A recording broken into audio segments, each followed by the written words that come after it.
Hey everybody, it's Strict9 with Strict9 GP, and welcome back to another episode of my Draft Day Sports College Basketball 2020 playthrough.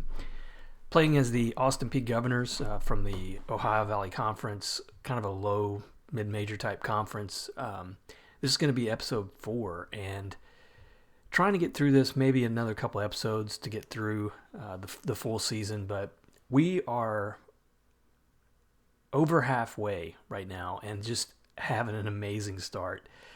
14-3 record, 6-0 in conference.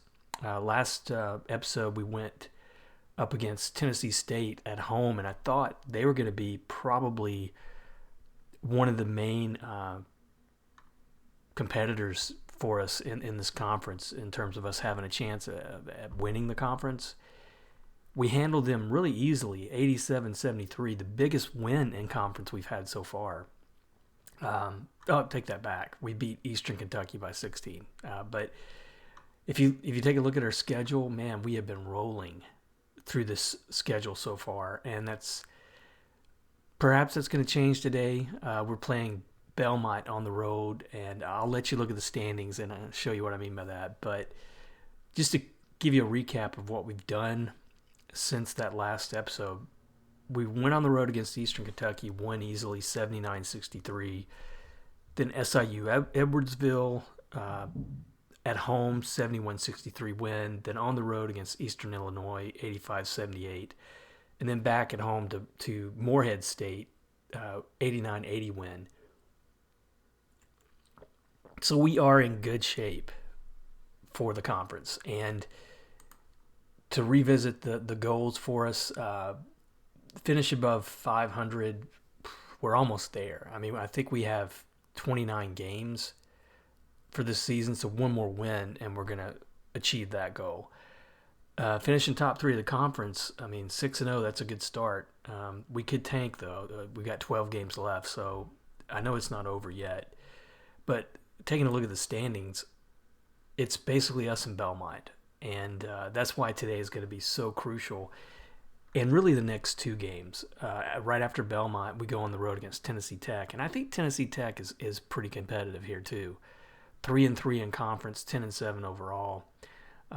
Morehead State, even though we beat them, they've been pretty decent at times. So Murray State, 3-3 in conference. We're going to have some tough games here and there, I know. But Belmont and Tennessee State I still feel like those are the strongest teams in the conference. If we win today, that would be huge. That would be really huge. But taking a look at the last scouting report I had on Belmont, this is how dominant Belmont is really in this conference right now. And they're coming off, in real life, they're coming off a year when I'm pretty sure it was last year when they made the conference and won I think the play-in game. They made the Final Four tournament, I should say, and they won their first game, I believe. That was last year. But they're picked to win 57-43. They're strong. They, in terms of the comparisons, the matchups, they lead in shooting guard, small forward, center, bench. It's toss-up with power forward and point guard. So I'm not really sure how I want to play this game because they beat me pretty much at every level. Grauer will need to have a sensational game. Rushing has not been that great so far this year, so I don't expect him to be much of a scoring threat. So I really don't like my chances for this one. However, if we win, I feel like that would be such a big statement win, especially if we win these next 2. That would be incredible. But we'll play this Belmont game and see how that goes. I don't want to get too carried away. But let's see if there's anything else I wanted to look at in the conference. Probably not. I mean, but last time I showed you this pie estimate, or the player impact estimate pie chart. Not much has changed there, though. Grauer is getting a little bit more. He's showing a little bit larger slice of the pie. He's had a few good games in a row. Anderson, though, and Martin are still pretty much the leading players on the team.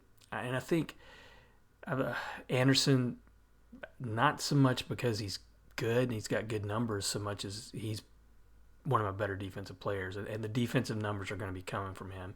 He's a rebounding leader by a large margin, for instance. Martin's still the leading scorer, 13.9, but Grauer's picking it up. He's 11.2. And then Grauer's assist is at 4.4, a little bit better. At one point, he was under 4.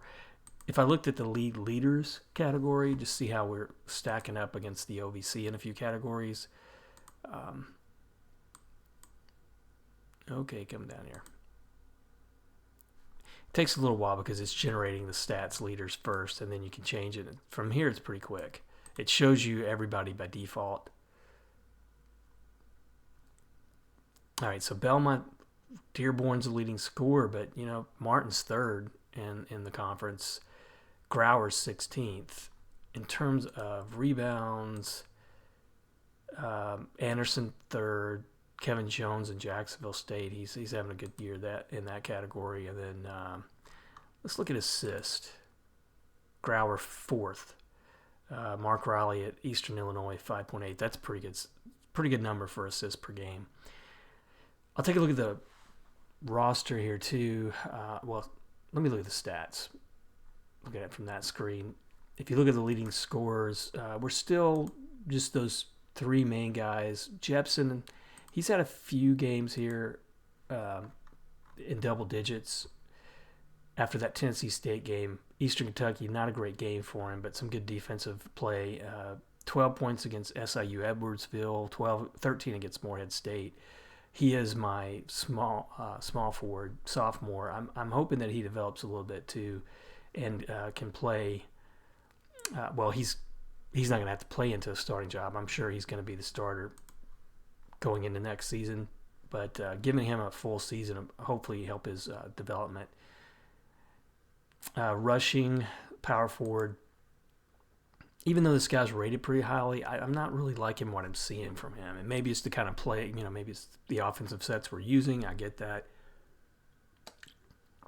But not a whole lot of points for him game to game. He's mainly an inside shooter. Looking at the game logs, he had 19 points against Eastern Illinois. Great game there, but mostly he's around in this range 6'9", 6'4" against Morehead State in that last game. So he's not a big scorer. I don't think he looked all that good against Morehead State. Did have 3 steals, but that's about it. I'm not seeing a whole lot from him. One of the things I got a comment from on one of my videos. I don't know if it was the latest video, and he advised me to look at the ratings progression of the players. And one of the things I'm curious about on this, and this is me being new to this series, I was assuming that these would develop over time, over the season, but I'm seeing that they're pretty static. And so I wonder if this is just, and if there are any old-time draft day sports college basketball players, if you've played some of the previous versions that had this option here, I'd like to know, is this going to progress during the season, or are we talking about something that, what I'm assuming, just from looking at all the players, they're all static. Is this just going to be from season to season progression? I hope not. I'm hoping that it's dynamic enough that you're going to see some progression in season, during the season, but so far I'm not seeing any movement from some of these players. I mean, if you look, it's basically one graph for everybody. And it's just the 2019 ratings. I'm not seeing anybody, like, any way to see it move, if that makes sense. Hopefully, I don't really want to say hopefully I'm right on that, because I was hoping to see in season, like I say. But if I'm right, what I'm assuming is that it's just for season to season. But again, anybody who's out there watching, if you're an old-time player and if previous versions had that option, I'd be interested to know how that works. Or if you played enough of this version and you've seen it in action and you know how it works, let me know. Maybe drop a comment. But I have been changing up my strategy based on the discussion from the last episode as well. I'm trying to get some motion offense in there, just a little bit, not something too big right now. But I'm going to see if that hinders our winning streak too much, or if we start showing a downturn right now. I'm not seeing enough either way to know if that's impacting it, but I think that is a better set if we can get adjusted to it. Recruiting, not much going on there. Looking at, in terms of recruiting, I mean, we're still in the evaluation period, so there's things that I can do with it. I can, for instance, visit recruits. I can I can host recruits, watch recruits in live games and game film, and I can call a recruit, but I'm at the point where the people who are, or the players who are interested in the team are who they are. I mean, I've got one guy signed. Speedy McMillan, Mallet, and Rice are the only ones right now who are showing warm in terms of interest.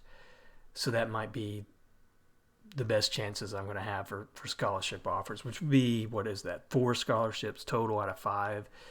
So I might take a gamble and just throw one out there to a 1-star type player and see if I can get a late signing. But so far we're kind of holding where we were with recruiting. Nothing's really changing there. So we're going to go ahead and get to this game. Biggest game of the season by far so far. Even bigger than, Mississippi State and Memphis in terms of the importance of it. So we've already looked at the matchup, how it works. I am going to try a balance set off the bat. I've been doing that pretty much every game. Staying with these main settings here with the offensive pace and freedom and crashing boards, those are the defensive crashing boards and intensity. But we'll see how that plays out.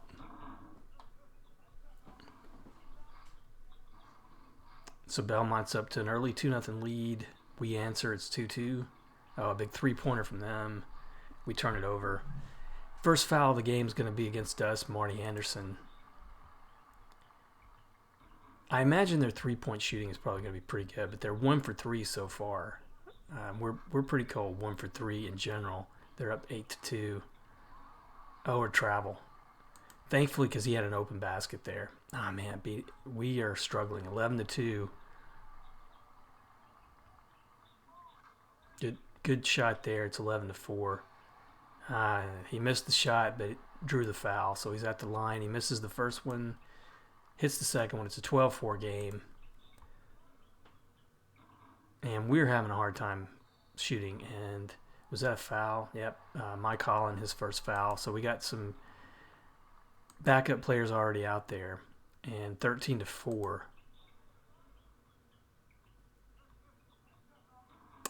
Not much is going on. Out of bounds, Austin Peay ball.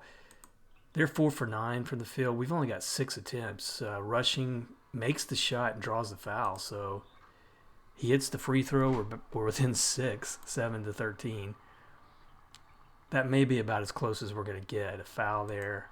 He goes to the line, hits them both. It's an 8-point game again. And pass deflected out of bounds. And Grauer throws it away. So turnovers, we have 4 to their 1. And it's a 10-point game. And Tony Weber makes the shot, draws the foul, I believe. Yep, number 2 on Holland. So let me take a look to see what we're doing here. 3 for 8 and field goals. 5 team fouls to their 1. You know what? I'm going to do something really different here. I'm going to favor the inside and see if maybe we can get a little bit more aggressive inside there. Offensive crash boards. Put that up a little bit. And defensive intensity, I don't think we can go too far with that because of the foul totals. And out of bounds, Austin Peay ball.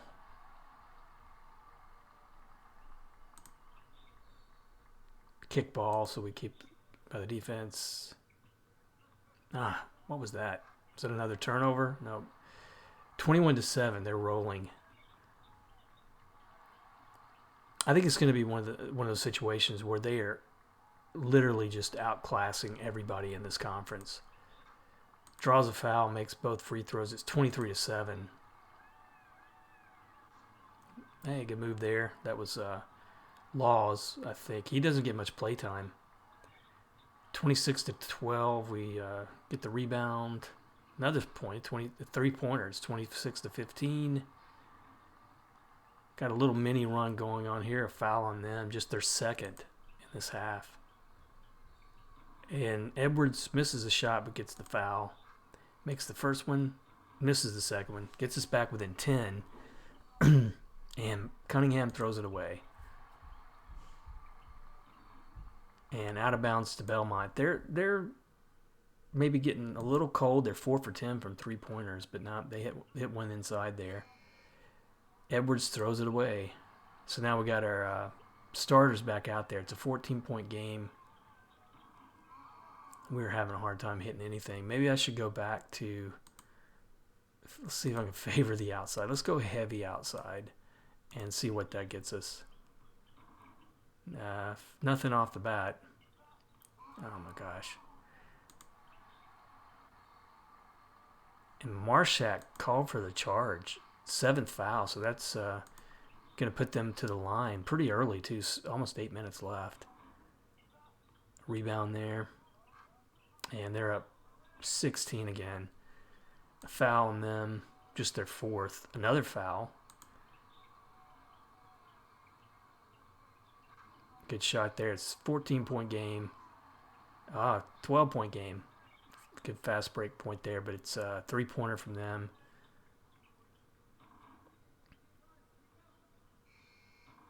Martin misses the shot but gets the foul. That's their 6th. So they're almost even with us in fouls now. And it's a 13-point game.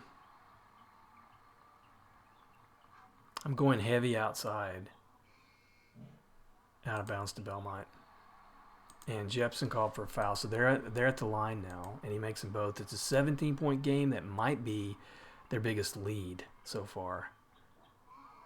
Traveling, Dearborn turns it over. I think that's the second turnover for him. 15-point game. Oh, gosh. 17-point game. We just can't stop them. A foul there, though. It's going to put Edwards to the line, but he misses. Misses them both.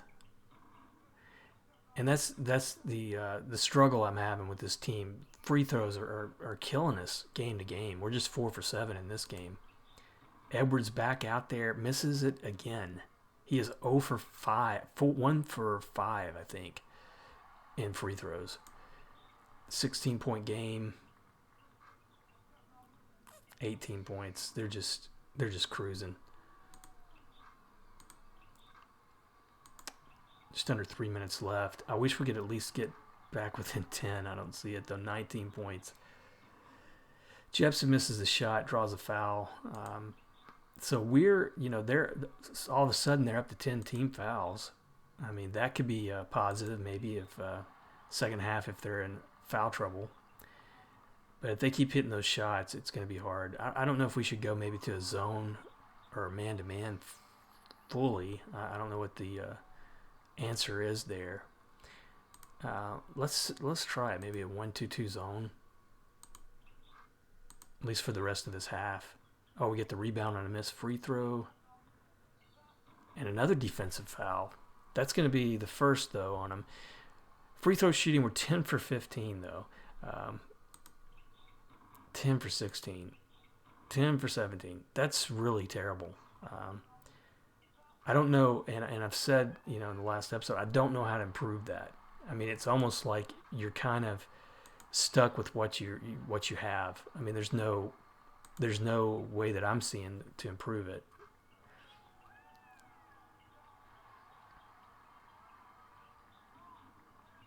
Oh, good play, good 3-pointer there at the buzzer to end the half, but we're down 53-38. We got a long way to go to catch up.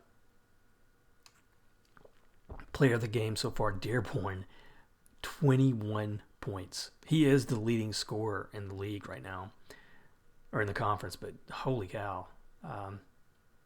Just 2 turnovers. So those, I saw him 2 turnovers. I think he made up for that. 21 points. That's incredible. On our side, rushing, surprisingly, leads all scorers with 7. Martin has 6, but he's 1 for 5 free throws and the free throw line, or excuse me, field goals. Anderson yet to hit a field goal. When he struggles, he really struggles. On the bench, I mean, got some guys here playing quite a bit. It looks like the bench is playing better than the starters. Several guys here in positive. Holland not doing particularly well, though, and he's already got 2 fouls on him. Team-wise, 12 for 27 shooting. They're 18 for 33. That's a big, big difference. And we're 4 for 6 in three-pointers. I'm going to keep that heavy outside as the offensive set, or favoring that on the offense when we go back to the second half. Maybe we can catch up that way. Personal fouls, 9 for us, 12 for them. They have one guy, Preston, here in big foul trouble, 3. He's only 1. And then on us, we've got a couple guys, Anderson, Holland. Maybe we can overcome that if we don't get in foul trouble early in the second half. So I'm going to favor heavy outside. I'm going to leave it at that zone for now. See if that can make a difference. And we draw a foul right off the bat, rushing. And hits one, but we get the rebound. Can't do anything with it, though. It's a 16-point game. Anderson throws it away. That's 9 turnovers for us. And was that a three-pointer? That may have been. Three-pointer, though, we answer it on the other end, and their shooting is way better than ours. 21 for 36. Ooh. And Olsen makes the shot, draws the foul. So we're in foul trouble early in the second half, it looks like. Or is that, well, that was our first foul, but he converts. It's a 21-point game. They're leading. That was the biggest lead of the game so far.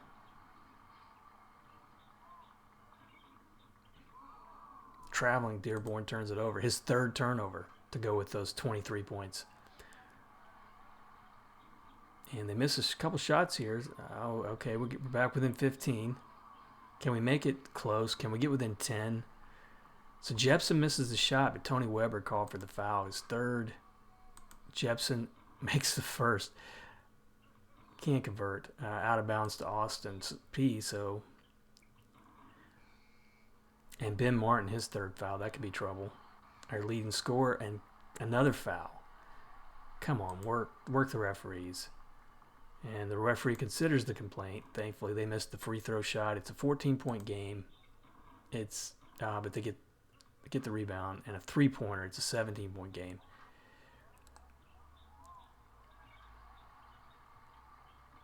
I don't think there's a way we can stop them. I really don't. It's 17 points.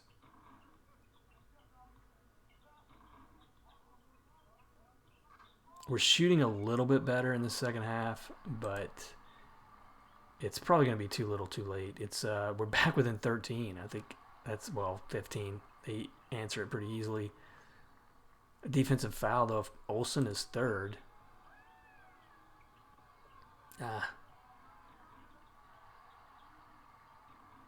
Oh, that's too many rebounds. Okay, defensive, you got to crash the boards. That's ridiculous. 3 rebounds in a row. They're out rebounding us 29-15.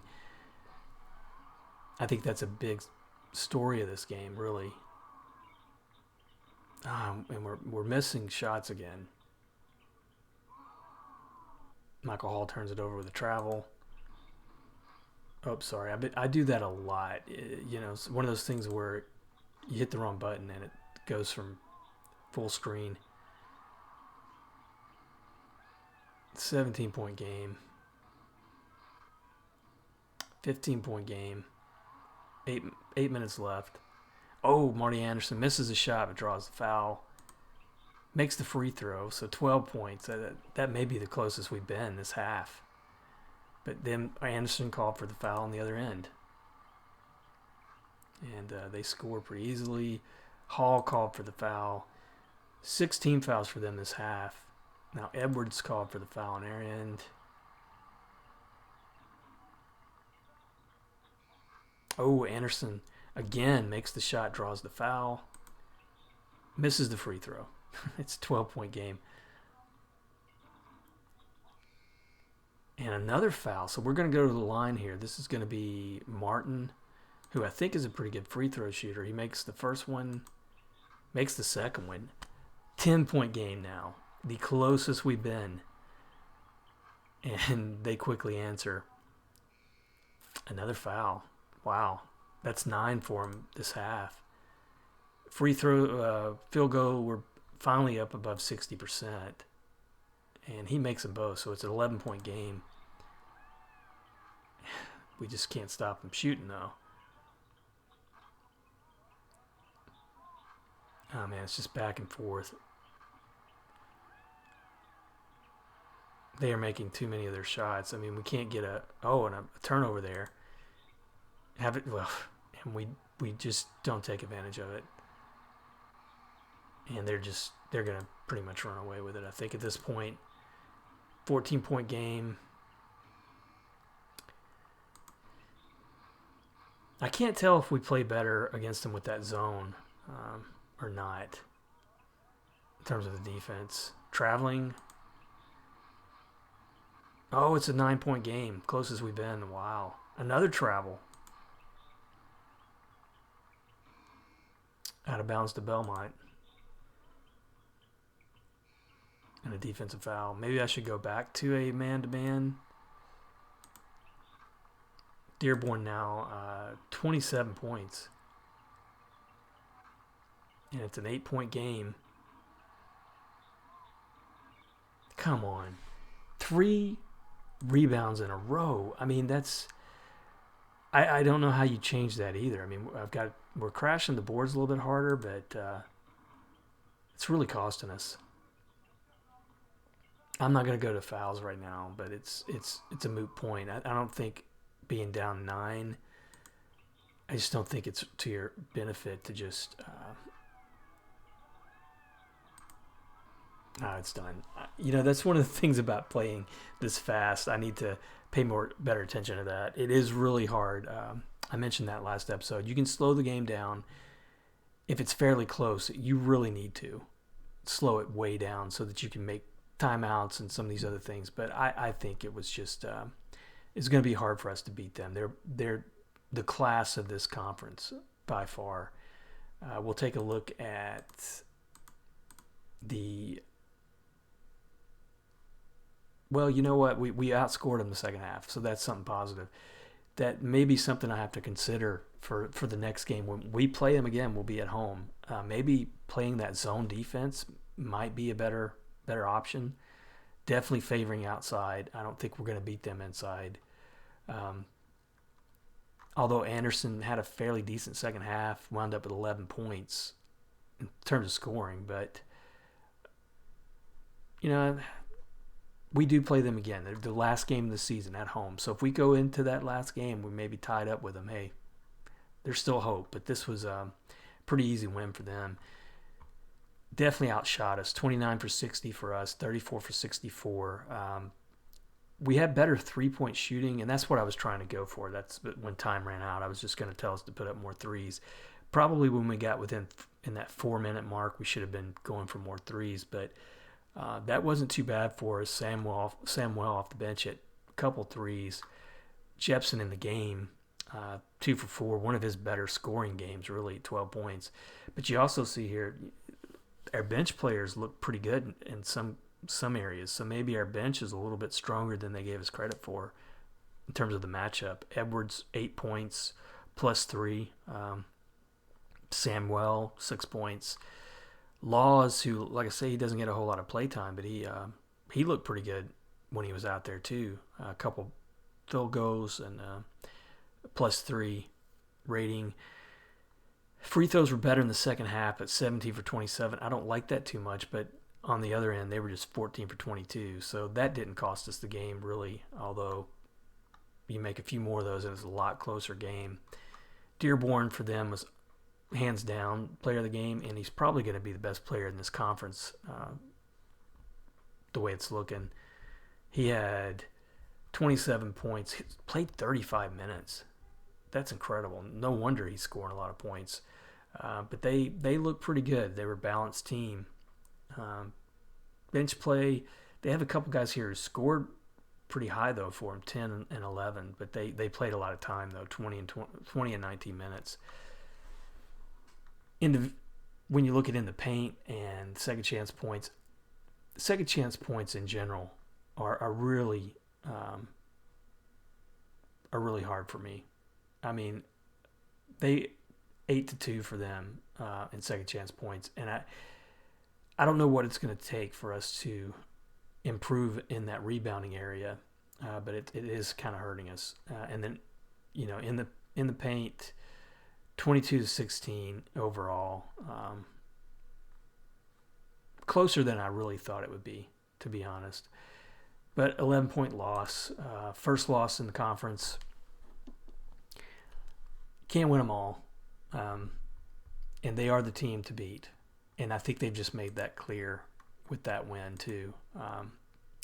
Looking at the rest of the conference, though, another team that's starting to scare me. Here's Tennessee Tech on the road against Eastern Illinois, a close one, 87-84, and we play them next on the road. So we could have 2 quick losses here if we're not careful. Tennessee Martin won at home big. Moorhead State over Murray. So Murray might not be as good as they were a few years ago. So they may be in the bottom half of the conference. SIU Edwardsville, big win. Tennessee State lost at home to Southeast Missouri State. That's a big one too. So standings wise, I think it's just we're the class of the conference right now. But again, Tennessee Tech, they could be tough. Even Southeast Missouri State starting to pick it up. 4-3 in conference. Moorhead State 4-3. Eastern Kentucky, they're really struggling. 0-7 in conference, 4-15 overall. But we're 1 win away from meeting that goal of finishing above 500. I do still feel a little bit optimistic about finishing in top 3 in the conference. If nothing else, maybe I'll keep my job until that terrible recruiting class for next season. But as always, I really appreciate you guys watching. I'm liking some of the comments you're leaving and on the likes. And I know that first episode of this series got quite a few plays for me, quite a few views. And I know with everything going on right now, it's if you're like me, you're going to feel sports deprived pretty soon. So hopefully this will fill a gap for you if you like basketball or sports in general. But I'm going to play through until at least this season ends. I've already picked up Out of the Park Baseball. If you guys who are fans of that game and looking forward to some playthroughs from me, I'm going to let it settle down a little bit before I post a video. I think the first thing I'm going to look at, one of the big changes this year is the 3D play. They've got a new camera. You can change camera angles in the game on the fly. At least between pitches or between results, I've noticed in what time I played with it. So I think that'll be fun to play around with, maybe the first video I do before I get into a playthrough. But in terms of this one, again, thanks for your likes, your comments, and I'll see you next episode. I think what we'll do next episode is depends on how maybe the games go through here. We might be looking at Tennessee State on the road if they're going to be the next big competitor, or we might even do Southeast Missouri State if they're still one of those top teams in the conference. And then last game gets Belmont. I'll come back and play that. So 2 more episodes to get through the season, and then we'll see how the tournament plays out. But I will see you then next episode. Thanks a lot.